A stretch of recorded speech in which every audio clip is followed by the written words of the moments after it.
Dear student, आज के lecture में हम बात करने वाले हैं standardisation of H2SO4 solution by standard solution of NaOH। सबसे पहले बात करते हैं स्टैंडर्डाइजेशन होता क्या है। स्टैंडर्डाइजेशन का मतलब है स्टूडेंट किसी भी सॉल्यूशन की कंसंट्रेशन के यूनिट को फाइंड आउट करना। कंसंट्रेशन के यूनिट क्या होते हैं स्टूडेंट? कंसंट्रेशन के unit for example molarity, normality, gram per litre etcetera की बात कर रहा हूँ। फॉर एग्ज़ाम्पल मेरे पास कोई भी सोल्यूशन है, उसके बारे में आपको कोई आइडिया नहीं कि ये कितने मोलर है या कितने नॉर्मल है, कितने ग्राम पर लीटर है, उसको फाइंड आउट करना स्टैंडर्डाइजेशन कहलाता है। अब स्टूडेंट ये करते कैसे हैं? स्टैंडर्डाइजेशन करने के लिए जिस सोल्यूशन का आप लोगों ने कंसंट्रेशन फाइंड आउट करना होता है उसी को टाइट्रेट करवाते हैं, उसकी टाइट्रेशन करवाते हैं एक स्टैंडर्ड सॉल्यूशन के साथ। तो होल स्टैंडर्डाइजेशन का मतलब ये हुआ कि किसी भी एक नॉन सॉल्यूशन जिसकी कंसंट्रेशन आपको पता हो, उसके साथ आप अपने अननोन सॉल्यूशन को ट्रीट करवा दें, टाइट्रेट करवा दें, जिसकी मदद से आप अपने अननोन सॉल्यूशन की कंसंट्रेशन के यूनिट फाइंड आउट करें। इस प्रोसेस को बोलते हैं स्टैंडर्डाइजेशन। ओके, सबसे पहले मैंने आपको बता दिया स्टैंडर्डाइजेशन क्या होता है। उसके बाद स्टूडेंट स्टैंडर्डाइजेशन में हमारे पास होता है word standard solution. Standard solution क्या होता है? स्टैंडर्ड सॉल्यूशन स्टूडेंट वो सॉल्यूशन होता है जिसके बारे में आपको एग्जैक्ट पता हो कि इसकी मोलैरिटी कितनी है या इसकी नॉर्मेलिटी कितनी है या कितने परसेंट ये सॉल्यूशन है। सो ऐसा सॉल्यूशन जिसकी कंसंट्रेशन के बारे में आपको, कंसंट्रेशन के यूनिट के बारे में आपको एग्जैक्ट इंफॉर्मेशन हो, उसको बोलते हैं स्टैंडर्ड सॉल्यूशन। डी स्टूडेंट, यहाँ पे मैंने वर्ड यूज़ किया था टाइट्रेटिंग या टाइट्रेट करना। मैंने कहा था ऐसे सॉल्यूशन के साथ आप इसको टाइट्रेट करवा दें। अब टाइट्रेट का मतलब क्या है? टाइट्रेशन या टाइट्रेट का मतलब क्या है? टाइट्रेट से वर्ड आया हुआ है टाइट्रेटिंग या टाइट्रेशन। टाइट्रेशन स्टूडेंट एक ऐसा फिनोमेना है, एक ऐसा प्रोसेस है जिसमें स्टूडेंट हम क्वांटिटेटिव केमिकल एनालिसिस करते हैं। क्वांटिटेटिव का मतलब क्या है स्टूडेंट? क्वांटिटेटिव मीन किसी भी सॉल्यूशन के अंदर कितनी क्वांटिटी है उसको फाइंड आउट करते हैं। कैसे फाइंड आउट करते हैं? Use to work out the known concentration from a known concentration. Titration हमारे पास एक ऐसा केमिकल तरीका है जिसमें हम एक नॉन सॉल्यूशन की मदद से अननोन सॉल्यूशन की कंसंट्रेशन को फाइंड आउट करते हैं। फिर से रिपीट कर रहा हूँ, टाइट्रेशन एक क्वांटिटेटिव एनालिसिस है। क्वांटिटेटिव मीन हमारे पास एक सॉल्यूशन, उसके अंदर हमारे पास कितने अमाउंट के एनालाइट प्रेजेंट है, उसकी क्वांटिटी को मेजर करने के लिए हम इसको यूज़ करते हैं। करते किस तरह हैं? एक स्टैंडर्ड सॉल्यूशन की मदद से नॉन स्टैंडर्ड सॉल्यूशन के अंदर एनालाइट की कंसंट्रेशन को फाइंड आउट करते हैं। तो ये है हमारे पास कुछ बेसिक कंसेप्ट। स्टैंडर्डाइजेशन क्या होता है, स्टैंडर्ड सॉल्यूशन क्या होता है, टाइट्रेशन क्या होता है। आगे बढ़ते हैं। हमने टाइट्रेशन करवानी है H2SO4 और NaOH, जिसको हम कहते हैं acid base titration. Dear student, इस एक्सपेरिमेंट को परफॉर्म करने के लिए आपको मुख्तलिफ मटीरियल्स रिक्वायर्ड हैं, जैसे कि first of all pipettes, second burette, third H2SO4 और NaOH सोडियम हाइड्रोक्साइड, इसी तरह मिथाइल ऑरेंज जो कि इंडिकेटर के तौर पे हम यूज़ करेंगे, बीकर्स, फनेल और स्टैंड वगैरह आपको रिक्वायर्ड होगा। तरीका किस तरह है स्टूडेंट, हमने परफॉर्म इसको किस तरह करने, प्रोसीजर आपके पास है स्टूडेंट। इसकी केमिकल रिएक्शन ये है कि NaOH आपने थ्योरी में पढ़ी होगी कि सोडियम हाइड्रोक्साइड सल्फ्यूरिक एसिड के साथ मिलते हैं तो सोडियम सल्फेट बनाते, साथ में वाटर बनाता है। अब स्टूडेंट आप लोगों ने क्या करना है, एक तो सोडियम हाइड्रोक्साइड लेना है और एक H2SO4 लेना है। एक को स्टैंडर्ड करवा दें, मैं इसको स्टैंडर्ड करवा रहा हूँ, आप इसको भी स्टैंडर्ड करवा सकते हैं। वो डिपेंड करता है आपके पास सिचुएशन कैसी है लेबोरेटरीज के अंदर। अगर आपके पास डिजिटल बैलेंस है तो आप इसको इजीली बैलेंस कर सकते हैं, अगर आपके पास डिजिटल बैलेंस नहीं है तो आप इसको भी स्टैंडर्ड कर सकते हैं। बहरहाल आज के लेक्चर में मैं NaOH को स्टैंडर्ड करवा रहा हूँ, ठीक है।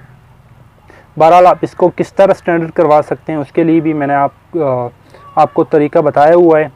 एक पिछले लेक्चर में मैंने आपको बताया था कि किसी भी लिक्विड को किस तरह स्टैंडर्ड करने हैं, तो आप उस वीडियो से हेल्प ले सकते हैं। बहरहाल स्टूडेंट, इस एक्सपेरिमेंट में मैंने सोडियम हाइड्रोक्साइड के 1 मोलर सोल्यूशन बनाना है, 1 मोलर स्टैंडर्ड सोल्यूशन। इसको स्टैंडर्ड करने और स्टैंडर्ड करने के लिए मैंने इसकी मोलरिटी 1 बनानी है। आप 2 भी बना सकते हैं, 3 भी, बहरहाल 1 बनाने। 1 के लिए आपको जर्नल आपको इन्फॉर्मेशन है 1 मोल, लेट सपोज 1 मोल आपने सोडियम हाइड्रोक्साइड का लेना है और उसको 1 लीटर के अंदर डिज़ोल्व करने, तो 1 मोलर सोल्यूशन बनेगा। अब 1 मोलर सोल्यूशन 1 मोल किस तरह लेंगे उसके लिए भी मैं आपको गाइडलाइन करता हूँ। अब 1 मोल लेने के लिए स्टूडेंट, जैसा कि आपको जर्नल में एक फार्मूला बता देता हूँ कि आपने किसी भी 1 मोलर बनाना हो या 2 बनाना हो या 0.1 बनाना हो, 0.001 बनाना हो, जो भी मोलर सोल्यूशन बनाना हो, उसके लिए एक फार्मूला बता रहा हूँ। इसको आप अपने माइंड में रखें, ये आपको काफ़ी हेल्प करेगा। मेकिंग 1 मोलर NaOH सोल्यूशन के लिए आपको ग्राम, कितने ग्राम रिक्वायर्ड है, gram is equal to molarity into molecular mass into volume required divide by 1000। ये आपके पास एक फार्मूला है स्टूडेंट। इसमें क्या है स्टूडेंट, M डिनोट करने है मोलरिटी को, कितने मोलर आपने बनाना है, उस किस चीज़ का बनाना है उसका मॉलिक्यूलर मास पुट करेंगे और इंटू कितने वॉल्यूम में आपने बनाना है। बहरहाल यहाँ पे मैंने तो जैसा कि बता दिया कि 1 मोलर बना रहा हूँ, और 1 मोलर के लिए आपको पता है कि 1 मोल को 1 लीटर के अंदर डालेंगे, 1000 ml के अंदर डालेंगे, 1000 ml is equal to 1 litre. तो यहाँ पे वॉल्यूम रिक्वायर्ड में 1000 ml पुट कर रहा हूँ। 1 मोलर बनाना है, 1 मॉलिक्यूलर मास होते हैं 40 ग्राम पर मोल, और वॉल्यूम कितने वॉल्यूम में बना रहा हूँ, 1 मोलर बना रहा हूँ तो 1000 हो जाएगा, और ये फार्मूले वाला 1000 से कैंसिल हो जाएगा, 40 1 जार 40, तो 40 ग्राम्स। हाँ स्टूडेंट, ये फार्मूला आपको तब हेल्प करेगा, काफ़ी हेल्पफुल फार्मूला है स्टूडेंट। अगर आपको मैं कहूँ कि 1 molar solution, let suppose 1 molar या 0.001 मोलर सोल्यूशन बनाओ 100 ml के अंदर 50 ml के लिए, तो आप यहाँ पर वॉल्यूम फिर 50 ml पुट कर सकते हैं। तो अगर आपको लेट सपोज कोई स्पेसिफाई कर देता है कि आपने इतने मोलर सोल्यूशन बनाना है और इतने वॉल्यूम के अंदर बनाना है, तो उसके लिए आप वॉल्यूम की जगह अपना डिज़ायर वॉल्यूम पुट कर सकते हैं। तो स्टूडेंट, यहाँ पर मैंने 1 मोलर बनाना था, तो आपने 1 मोलर के लिए कैलकुलेशन फाइंड आउट की कि 1 मोलर सोल्यूशन बनाने के लिए हमारे पास 40 ग्राम रिक्वायर्ड है, तो आपने 40 ग्राम डिजिटल बैलेंस से लेना है। ओके, 40 ग्राम डिजिटल बैलेंस से लेने के बाद आपने इसको एक बीकर के अंदर डालना है, और बीकर के अंदर डालने के बाद आपने इस बीकर के अंदर पानी डालना है। याद रखिएगा, इस बीकर के 1000 ml के निशान तक आपने इसके ऊपर पानी को ऐड करना है, 1000 ml से ऊपर ताकि ना जाए। तो 1000 ml होगा तो ये आपके पास 1 मोलर सोल्यूशन बन जाएगा। बहरहाल आप इसको बीकर, अगर आपके पास बीकर के अलावा इसका सही प्रोसीजर ये है कि आप इसको वॉल्यूमेट्रिक फ्लास्क ले लें, 1000 ml का वॉल्यूमेट्रिक फ्लास्क ले लें, उसके अंदर 40 ग्राम सोडियम हाइड्रोक्साइड को पुट करें, और उसके अंदर आप क्या करें, फिर वाटर को ऐड करें वॉल्यूमेट्रिक फ्लास्क के जो निशान होता है उसके निशान तक। बहरहाल मैंने यहाँ बीकर के अंदर इसको बना दिए, तो 40 ग्राम को आपने क्या करना है, एक बीकर के अंदर या एक वॉल्यूमेट्रिक फ्लास्क के अंदर 1 मोलर सोल्यूशन को बना लेना है। 1 मोलर सोल्यूशन किस तरह बनाते हैं मैंने आपको गाइडलाइन दे दिया। अब स्टूडेंट, मेरे पास एक स्टैंडर्ड सोल्यूशन बन गया, दैट इज़ NaOH। अब आपने क्या करना है स्टूडेंट, एक कॉनिकल फ्लास्क लेना है, कॉनिकल फ्लास्क ले लें, उसके बाद आप ब्यूरेट ले लें, ब्यूरेट के ऊपर आप रख लें funnel. This is conical flask, this is burette and this is your funnel, और इसको आप स्टैंड के साथ सेटअप कर लें। ओके, स्टैंड के साथ आपने इसका सेटअप करने के बाद स्टूडेंट, आप इसके स्टॉपर को सही तरह स्टॉप कर लें, और उसके बाद आप लोगों ने नॉन स्टैंडर्ड सोल्यूशन, जैसे कि मैंने आपको बोला था कि NaOH को तो मैंने स्टैंडर्ड कर लिया, अब नॉन स्टैंडर्ड क्या करना है आप लोगों ने, H2SO4 क्या कर लें, H2SO4 रैंडमली ले लें, पिपेट्स की मदद से रैंडमली H2SO4 ले लें। रैंडमली मतलब 10 ml ले लें या 5 ml ले लें, उसको डाइल्यूट कर लें। ठीक है, 10 to 5 ml H2SO4 ले लें और उसको एक बीकर के अंदर डाइल्यूट कर दें। ठीक है, डाइल्यूट करने के बाद रैंडमली आप ले लें, कुछ भी ले लें, कितना भी ले लें, कोई फ़र्क नहीं पड़ने वाला। ठीक है, वो नॉन स्टैंडर्ड है। नॉन स्टैंडर्ड के लिए आपने क्या करना है कि कोई भी रैंडम उसकी H2SO4 की रैंडम वॉल्यूम ले लें, और फिर आप उसके अंदर वाटर को ऐड कर दें ताकि डाइल्यूट हो जाए। उस H2SO4 सोल्यूशन को आप लोगों ने ब्यूरेट के अंदर फिल करना है। लेट्स सपोज मैंने ब्यूरेट के अंदर H2SO4 सोल्यूशन को यहाँ पे फिल कर दिया। यहाँ पे ब्यूरेट के अंदर आप लोगों ने नॉन स्टैंडर्ड H2SO4 सोल्यूशन को क्या करना है, फिल करना है। H2SO4 सोल्यूशन को आप लोगों ने ब्यूरेट के अंदर फिल कर दिया। फिर आपने क्या करना है स्टूडेंट, इससे जो आपने स्टैंडर्ड सोल्यूशन बनाया 1000 ml के अंदर आपने 1 मोलर सोल्यूशन सोडियम हाइड्रोक्साइड को जो बनाया, इससे 20 ml ले लें। आप सारा का सारा भी ले सकते हैं। बहरहाल मैं 3-4 बार इसको रिपीट करने के लिए मैं इसको 20 ml ले रहा हूँ। पहले ऑब्जर्वेशन के लिए मैंने 20 ml ले लिया सोडियम हाइड्रोक्साइड का और यहाँ पे कॉनिकल फ्लास्क के अंदर इसको इंट्रोड्यूस कर दिया। 20 ml सोडियम हाइड्रोक्साइड लेने के बाद स्टूडेंट मैंने क्या किया, इसके अंदर मिथाइल ऑरेंज के फ्यू ड्रॉप डालें। मिथाइल ऑरेंज क्या होता है स्टूडेंट, मिथाइल ऑरेंज हमारे पास एक इंडिकेटर होता है, ये पाउडर फॉर्म में होता है। पाउडर फॉर्म, इसका थोड़ा सा आप पाउडर लेंगे, इसको एक स्मॉल बीकर के अंदर डाल दें और उसके ऊपर पानी डाल दें। इसका एक शेक करने के बाद सही सा सोल्यूशन आपके पास बन जाएगा। मिथाइल ऑरेंज का सोल्यूशन बना दें और मिथाइल ऑरेंज के सोल्यूशन से फ्यू ड्रॉप क्या कर लें आप लोग, फ्यू ड्रॉप्स इसके इस NaOH सोल्यूशन के अंदर डाल दें। याद रखिएगा NaOH सोल्यूशन का 20 ml आपने लिया तो आपके पास सोल्यूशन का कलर होगा, कोई कलर नहीं होगा। जब आपने इसके अंदर फ्यू ड्रॉप मिथाइल ऑरेंज के ऐड किए हैं तो आपके पास सोल्यूशन का कलर इस तरह आ जाएगा, येलो कलर आपके पास प्रोड्यूस हो जाएगा। अब आपने क्या करना है स्टूडेंट, आराम से स्टॉपर को ओपन करने और इसके अंदर ड्रॉप वाइज आपने क्या करना है, ड्रॉप वाइज आपने H2SO4 को इंट्रोड्यूस करना है।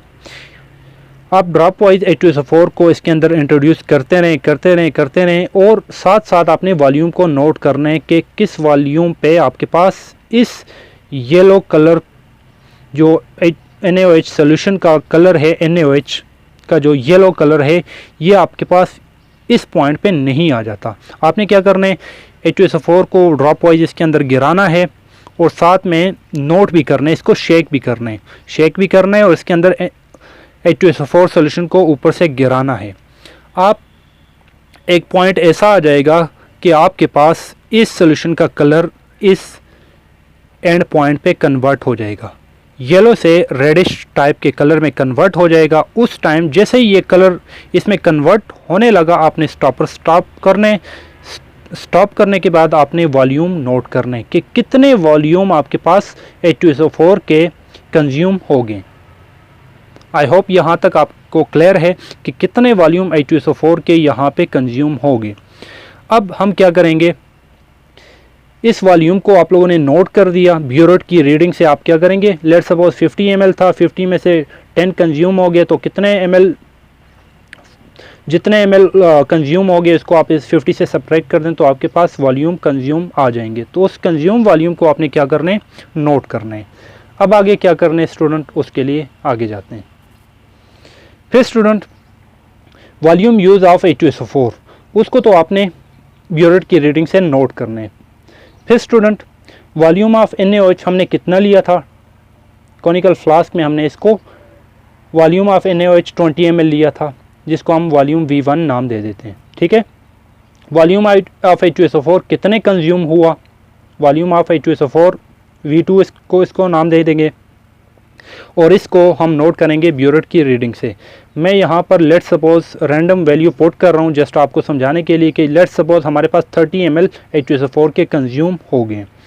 थर्ड हमारे पास आ जाते हैं मोलरिटी ऑफ NaOH। हमारे पास मोलरिटी NaOH की कितने मोलर मैंने बनाई थी, NaOH की 1 मोलर सोल्यूशन बनाया था तो उसकी सोल्यूशन की मोलरिटी 1 मोलर। इसी तरह मोलरिटी ऑफ H2SO4 कितनी थी ये तो मैंने फाइंड करनी है। ठीक है, इस स्टैंडर्ड सोल्यूशन की मदद से मैं इस नॉन स्टैंडर्ड सोल्यूशन की मोलरिटी फाइंड आउट कर रहा हूँ, तो इसी के लिए मैं ये सारी कैलकुलेशन कर रहा हूँ। अब स्टूडेंट डाइल्यूशन फार्मूला आप यूज़ कर सकते हैं, M1V1 = M2V2। हमें क्या चाहिए, M2 चाहिए तो आपको V2 को M2 के लिए इस फार्मूला को अरेंज करें तो हमारे पास फार्मूला बन जाएगा M2 = M1V1 / M2। तो आप वैल्यू पुट कर दें। M1 हमारे पास क्या था, M1 1 मोलर था, V1 कितना था, V1 हमारे पास 20 ml था और V2 हमारे पास 30 ml था। इसको आप डिवाइड मल्टीप्लाई करें तो आपके पास जो वैल्यूज़ आती है वो हमारे पास मोलरिटी हो जाएगी। मतलब ये है कि 0.66 मोलर सोल्यूशन हमारे पास, ये तो मैंने रैंडम वैल्यू पुट की हुई है। अगर आप एग्जैक्ट यूनिट से वैल्यू पुट करेंगे, जो भी आंसर आएगा वो आपके पास क्या होगा, H2SO4 की मोलरिटी होगी। इसका मतलब ये हुआ कि एक स्टैंडर्ड सॉल्यूशन की मदद से मैंने नॉन स्टैंडर्ड सॉल्यूशन की मोलरिटी को फाइंड आउट किया, और यही मैंने करना था, और इसी को बोलते हैं टाइट्रेशन या स्टैंडर्डाइजेशन। तो स्टूडेंट, उम्मीद करता हूँ आपको टाइट्रेशन H2SO4 और NaOH का प्रोसीजर एग्जैक्ट क्लियर हो चुका होगा। थैंक्स, अल्लाह हाफिज़।